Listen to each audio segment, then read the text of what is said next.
Hello everybody, it's your non-binary pal Gracious E.V.A here, and welcome back to another video. This video is a part 2 of this video here. I made this one a while back talking about my entire illustration process, but since making that video there have been some changes I've made to that process, so this is the update. Just like last time, I'll go over all the steps and decisions I make while making a drawing like this. So let's get started. So first, of course, I need an idea. Sometimes an idea will just pop in my head, sometimes I'll get inspired by a picture or thing, and other times I have to find that inspiration. In this case, I decided to redraw a piece I made several years ago. This was one I made when attempting to make lineless art, and the design was made up on the spot. So part of the reason I chose this was to redesign this character as well. Once I have an idea, I'll either start with thumbnails first, or I'll gather reference. If I know what I want the artwork to look like, I'll start with thumbnails to get the idea on paper, and then look up reference to help with color palette choices and stuff. But if I don't know, then I'll start with gathering reference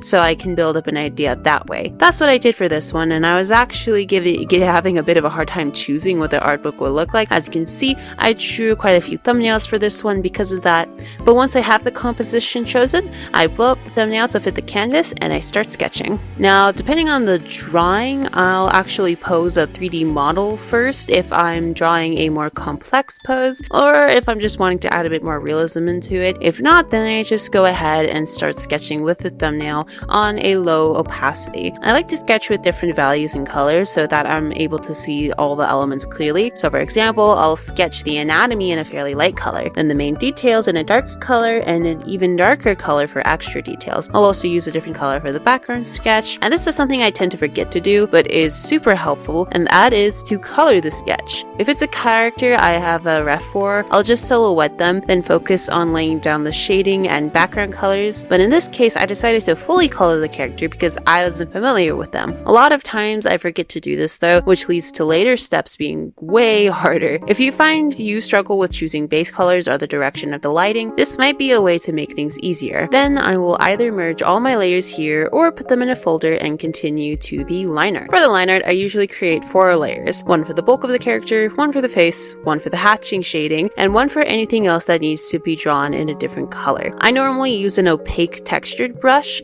or that looks kind of pixely with a good amount of pressure sensitivity. I also don't like to make the lines too clean. I actually have a whole video talking about this step, so you can watch that if you would like. As part of the line art, I'll also block in the irises at this step, and then I'll either color in the line art right here or color that in after the base colors. Speaking of which, next step are the base colors or the flats.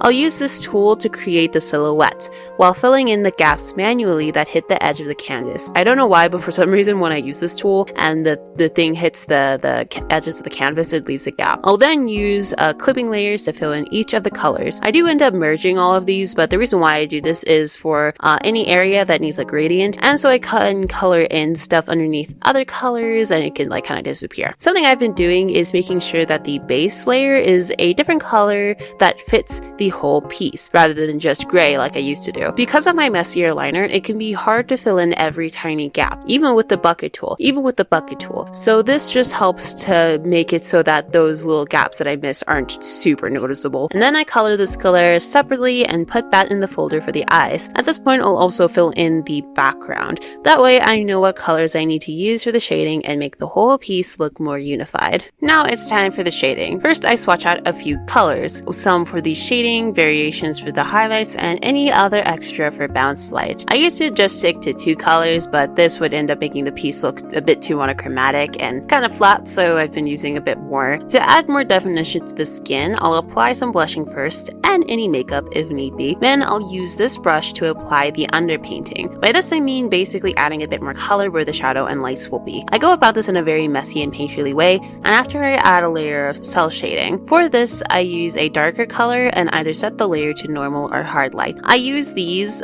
more instead of multiply so that it can keep the vibrancy of the color. Then I make another hard light layer for the shading with a watercolor like brush. It's more of just a transparent brush, but it's called that in Clip Studio, so I call it a watercolor brush. I do this to sort of mimic subsurface scattering and to also get a sort of blended feel with the cell shading without actually blending it out. Then I'll create a multiply layer using a lighter color and airbrush over anything that needs more depth. with a bit more of a textured airbrush. Now that's all for the shadows. Next I'll talk about the eyes. First I'll shade in these scaleras. I'll start with a round brush, blend it out, add a bit of airbrushing, and then clean up the cell shaded area. Then I'll add some glow towards the bottom of the sclera or the tear duct area and a small dot higher up. Then I'll work on the iris. I'll add a gradient first, then I'll add the pupil. Lately I've been adding a multiply outline to add more depth here and to add dots at the bottom, little dots at the bottom that kind of mimic what our irises do in real life. You know what I mean, with this weird like scratchy lines, I guess. I'm not sure what to call those. Next is a overlay layer to add a circular thing on the bottom, and of course my classic ring light layer. I'll add some more dots and shines with an add glow and glow dodge layer, and at this point the eyes begin to look a bit too bright, so I'll add a multiply layer to sort of outline the whole eye. Then I'll use a white to create eye shines, and that's done. For the highlights, I'll create an add glow layer and a round brush to add in some rim light shines to the hair and to the face. Then I'll use another add glow layer and watercolor brush to paint in more softer highlights. Finally, I'll use a glow dodge layer and a different color for the highlights, and airbrush over anywhere that could use more shine. Some extra things I've been doing is doing some overpainting with the same brush I used for underpainting, and create an extra multiply and add glow layer to add more depth to the face. And that's pretty much everything for the character. Now at this moment I don't have a solid way of shading the background, but I'll usually try to use at least a hard light and add glow layer for each element if needed. Other than the sky, I don't usually say shade the sky that way. I just stick to gradients. And I'll usually stick to more textured brushes. And finally, once I've done with the background, I'll move on to the foreground and add any extra elements. These usually end up being sparkles and shines and anything to frame the drawing. Sometimes though, I do get carried away with this, so that's something I need to work on, is to pull it back as far as for adding too many foreground elements. And I'll also darken the edges of the canvas with a textured brush. I'll use a gradient map to adjust the colors if I need to, and a final textured overlay to make it look a little more traditional. I'll also duplicate everything and merge it into one layer, gradient blur the whole thing, softly erase anything that I want to be more in focus, and lower that. That helps to give more focus to what I want in the piece overall. And that is everything. Not too dissimilar to before, but a few things that I thought I would update on. Now before we move on, I'm going to go ahead and talk about the piece itself. Like I said, this is a redraw of a random drawing I made a while ago, and yeah, I thought I would redesign the character a bit. The original drawing, it was a very blue drawing, and I wanted to stick to that here. I decided to make the character an angel character, just for fun. I thought that would be cool. Give them wings. And yeah, biggest thing, I made their hair a bit longer on one side, give them a more ponytail. I made the hair look a bit better. I kept the fang that they originally had, and their added green eyes.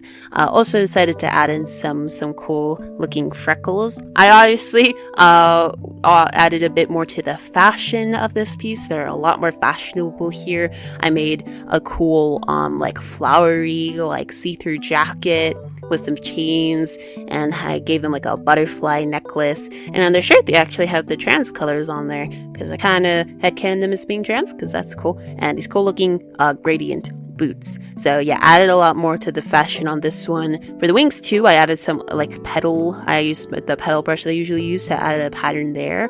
I think that looks really cool. And this character currently is sitting on a fence. Imagine it to be off the fence to like some staircases with some phone lines in the back. And the sky was the biggest thing here. I found a lot of really cool reference pictures with like really pretty blue and pink sunsets, so I wanted to capture that feeling here. I believe that I was playing around with a different cloud brush here, and I think that ended up looking really cool. Like I had said, I do end up going a bit overboard with foreground elements usually, but I was actually able to reel it back a bit more on this one.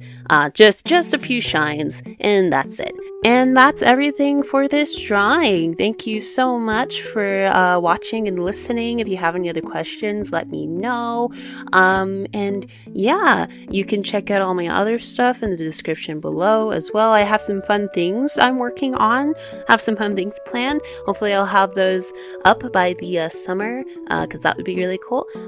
So keep an eye out for any announcements about that, as well as Gateways. Gateways is part of that. So yeah, hopefully I'm hoping to have that out by summer, at least. So yeah, that is everything though, and I will see you in the next video. Bye!